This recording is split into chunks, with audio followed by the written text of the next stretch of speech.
Memang konstitusi Kiai harus gitu, la tamuddanna ainaika. Kenal orang lebih tinggi itu kan resiko. Misalnya saya Kiai Deso, mungkin punya carry tua sudah seneng, punya kijang tua sudah seneng. Gara-gara kenal Pak Wahid naik Camry, waduh kok saya kalah itu. Kenal orang itu kan resiko. Mungkin dosen-dosen sini kalau kenal saya di Rembang juga resiko. Di sini gak ada cium tangan, melihat saya di sana, wah gak enak jadi dosen. Jadi memang harus dibatasin. Sekiranya mungkin orang terus, karena latamud dan nanawa, ainaika ilham. Kamu jangan sering melihat orang lain yang mungkin secara lahir dapat nikmat yang lebih tinggi timbang Anda. Kalau kamu gak bisa ngelola hati Anda bisa hasut, Anda bisa dengki. Paling tidak Anda bisa ada syukur. Saya itu sering didolani pejabat. Juga sering melihat pejabat di TV-TV. Naik mobil aja ada yang naikkan. Bahkan kalau wudhu itu anduk aja ada yang bawa. Itu kalau yang nggak kuat, wih naik jadi pejabat. Ya makanya terus konstitusi Kiai itu mengatur, sudahlah. Mata kamu itu kamu batasin. Jangan melihat sesuatu yang potensi ya. Potensi menjadikan Anda tidak apa? Syukur. Jadi saya mohon, ini memang konstitusi saya sebagai Kiai. Jadi saya, tapi di hati saya tetap akrab. Saya doakan semua untuk UI, untuk semua orang Indonesia kita doakan. Kita ingin semuanya tambah baik, tambah baik. Ya, Assalamualaikum warahmatullahi wabarakatuh. Sehingga di beberapa riwayat dijelaskan ada orang yang 500 tahun ibadah, nggak pernah maksiat. Ditanya sama Allah, kamu masuk surga karena apa? Karena ibadah saya ya Allah. Ya sudah, surga kamu 500 tahun saja, karena ibadah kamu 500 tahun. Ini cerita umur-umur orang dulu. Ya Allah katanya surga engkau ini selamanya. Ya kalau yang selamanya itu rahmatku, kalau amal kamu terbatas ya surganya sesuai amal kamu ya terbatas. Ya sudah ya Allah, berarti masuk saya surga saya ini karena fadl engkau, karena anugerah engkau. Itu namanya apa? Diroyah. Diroyah itu satu kajian analisis di mana kita percaya riwayat, tapi kemudian punya logika, punya diroyah. Ini penting supaya tauhid kita ini kuat. Jadi dulu ada orang yang sangat cerdas, namanya Jubair bin Mut'im. Dia saking cerdasnya, juga kaya, juga tokoh, dikirim sebagai delegasi pembebasan Asra Badrin, tawanan Badar. Kemudian pas datang ke Masjid Nabawi, Nabi delalah pas baca Wattur wa kitabim mastur. Sampai pada titik Nabi baca Am khuliku min ghairi syai'in am humul khaliqun. Apakah penciptaan yang sedemikian canggih itu dimulai tanpa perwujudan, tanpa sesuatu yang real, yang maujud? Orang itu langsung bersimpuh, matur, ya Rasulullah saya Islam. Saya ada kolbiyatir, hampir hati saya, otak saya, pikiran saya itu terbang. Karena logika yang dibangun ateisme misalnya, kalau alam raya ini dimulai dari nihilisme, berarti logikanya apa? Al-adamu yakhluqu maujudan. Alam raya ini kan maujud. Maujud itu ada. Kalau yang lebih dulu itu ketiadaan, berarti ketiadaan menjadi sebab kewujudan. Kalau dalam bahasa Arab itu al-adamu yakhluqu maujudan. Sesuatu yang harusnya nggak jadi faktor karena ketiadaan, menjadi faktor sesuatu yang nyata. Itu kan nggak masuk akal. Ya, kalau alam raya ini ada al-adam sing yasbiku maujudan, berarti alam raya ini al-adamu yakhluqu maujudan, suatu yang tidak ada menciptakan yang ada. Dengan logika itu terus kita ngaji, diajari sama guru-guru kita, sifat dasar Allah itu maujud. Wallahu maujudun qadimun. Terus masuk. Yang harus distatuskan pertama dari Allah itu apa? Maujud, wujud. Karena dengan wujud ini layak menjadi penyebab adanya alam raya ini. Sehingga ketika kita menolak faham nihilisme atau ateisme, faham tanpa Tuhan, tanpa pencipta awal, kita punya diroyah. Bahwa tidak mungkin ketiadaan ini menjadi sebab perwujudan alam raya ini. Yaitu amkhuliku min ghairi syai'in. Masa alam raya ini diciptakan tanpa sebab yang nyata, yaitu wajibil wujud. Siapa itu? Allah Subhanahu wa ta'ala. Begitu juga menyangkut sholawat. Orang boleh beda pendapat tentang redaksi sholawat. Ada yang sholli ala Muhammad, ala Sayyidina Muhammad, Nabi Muhammad. Monggo lah masalah redaksi saja. Tapi setelah dianalisis, Nabi itu Pak Rektor, jadi Nabi setelah Nabi Isa saking dihormatinya sampai dituhankan. Juga jadi Nabi yang ada cerita masih hangat, orang Yahudi itu bunuh Nabi. Jadi yang satu mendudukkan Nabi sedemikian tinggi sampai kayak Tuhan, yang satu menjatuhkan Nabi sedemikian rendah sampai dibunuh. Kayak apa susahnya jadi Nabi Muhammad SAW. Kemudian dengan gampang Hadaddin agama ini bikin syariat yang bernama sholawat. Redaksinya monggo lah sesuai tradisi masing-masing. Allahumma sholli ala Muhammad, Allahumma sholli ala Sayyidina Muhammad, ala Nabiyina Muhammad monggo lah. Tapi yang jelas redaksi ini kalau didiroyah dikaji. Allahumma itu Tuhan, Tuhan itu pemberi. Wa Muhammadun wa in jalla qadruh abdun min ibadi. Muhammad apapun tinggi derajatnya tetap berstatus hamba. Sehingga agama ini terjaga oleh syihotus sholawat. Agama ini terjaga oleh redaksi sholawat. Yaitu Allah tetap pemberi sebagai Tuhan yang enggak tersaingi. La syarikalah. Rasulullah Muhammad wa in jalla qadruh. Apapun prestasinya bisa mi'rad, bisa apa saja. Tetap seorang hamba yang butuh muhtajun ila rahmatih. Jika redaksi Allahumma sholli ala Muhammad ini mengukuhkan yang Tuhan tetap Tuhan, hamba pilihan tetap hamba pilihan. Tentu dengan redaksi ini kemudian kita mendudukkan Nabi benar-benar posisi terhormat.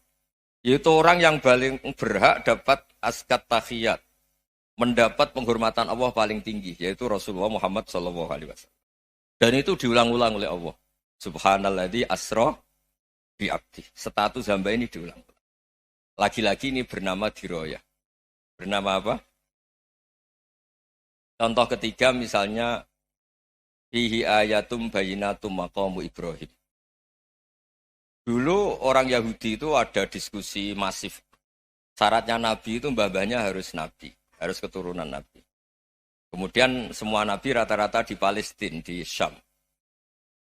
Lalu Muhammadnya asal-usulnya dari mana? Tahu-tahu orang Arab kok Nabi, padahal orang Arab itu dulu jahiliyah. Alhasil terus diceritakan, bukti Muhammad ini turunan Ibrahim adalah ada jejak kaki Nabi Ibrahim di dekat apa?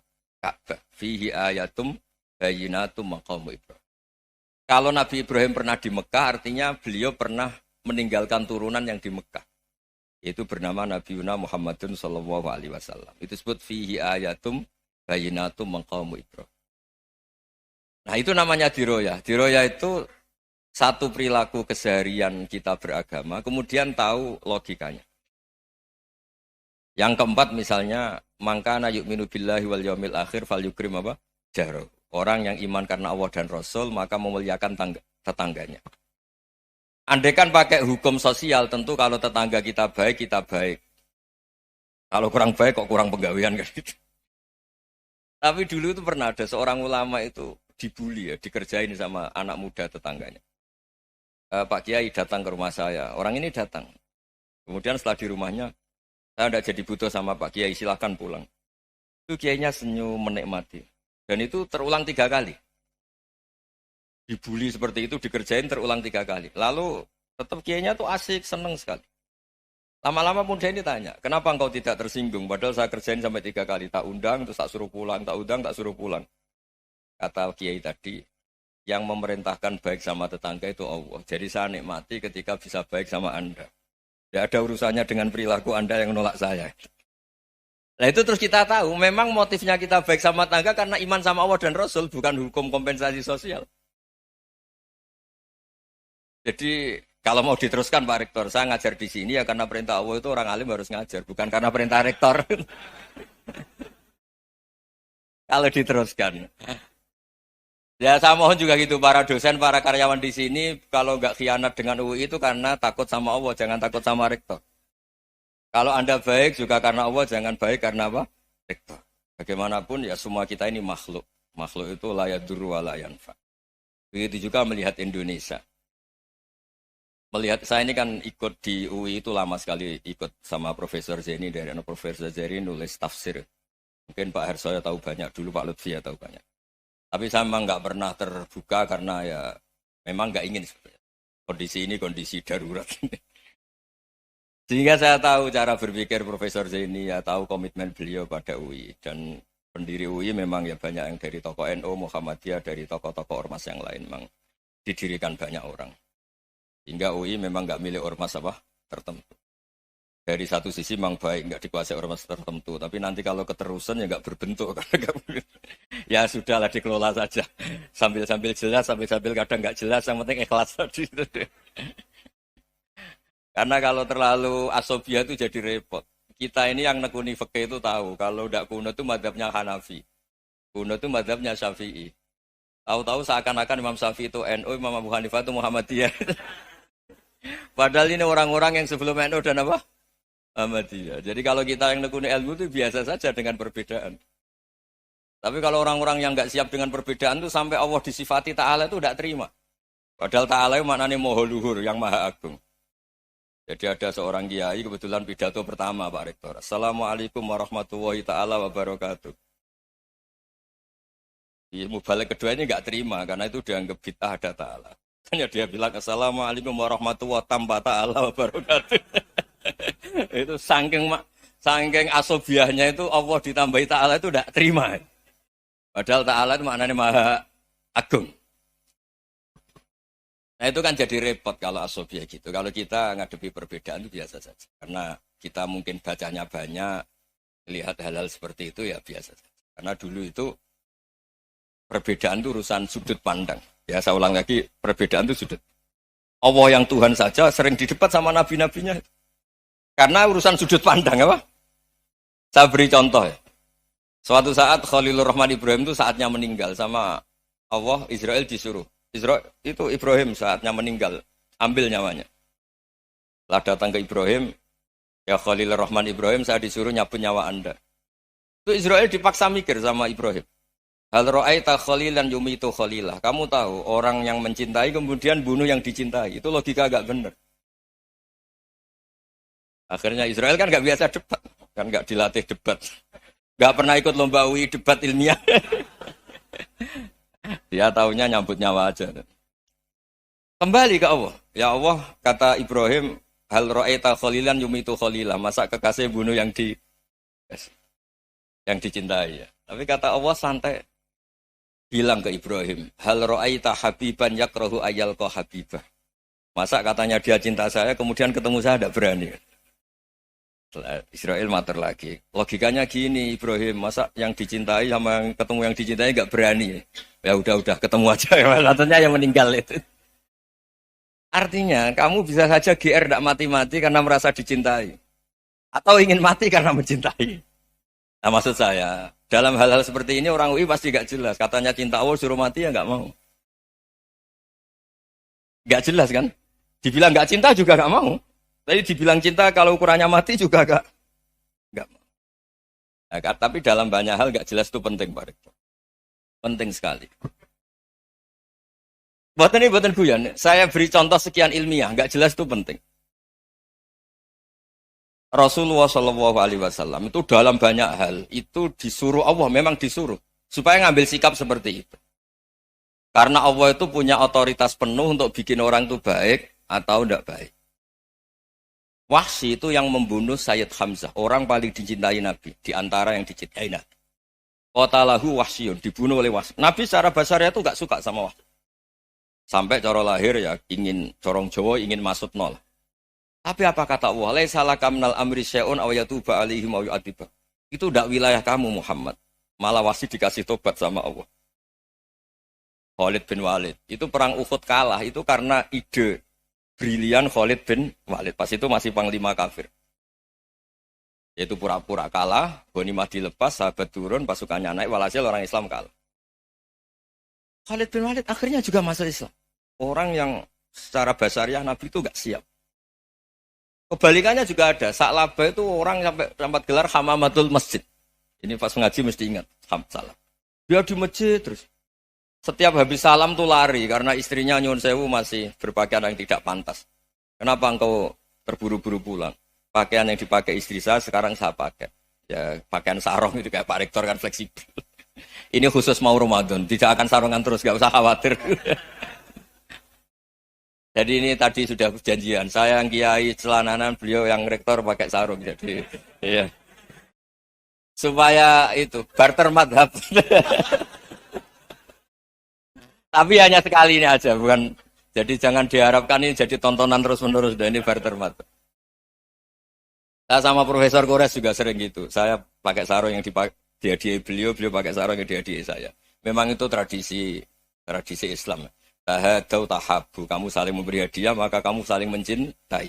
Bukan riswah, bukan riswah. Walhasil terus, Sa'labah ini, mbok saya didoakan Nabi, supaya saya kaya, supaya tidak sering ganti-ganti pakaian seperti ini sama istri saya. Jangan-jangan kamu miskin itu lebih baik. Ngotot minta didoakan. Didoain Nabi kaya, terus lama-lama ninggal sholat, ninggal jamaah. Itu Allah belum tersinggung. Yang mulai Allah tersinggung itu kan, saya sering fatwa di mana-mana, sering memberi saran. Mumpung kamu miskin itu sering sedekah. Karena kalau sudah kaya itu tidak bisa. Saya memberi analogi gini. Kalau saya masih santri miskin, punya uang 100.000, diminta guru saya 50 tak kasihkan. Padahal itu 50%. Punya 2 kambing kurus, diminta guru saya 1 pasti tak kasihkan. Padahal itu 50%. Jadi kalau punya sapi Brahman atau sapi limusin yang harganya itu 100 juta, punya 2, diminta 1 boleh enggak? Tidak boleh. Saya punya motor butut 2, diminta teman saya 1 boleh. Tapi kalau Davidson Harley itu nggak boleh. Nah, walhasil itu kalau kita miskin, misalnya kita zaman kuliah atau zaman mondok atau zaman apa saja, punya uang 100.000, nartik temannya sampai 50.000 kan biasa.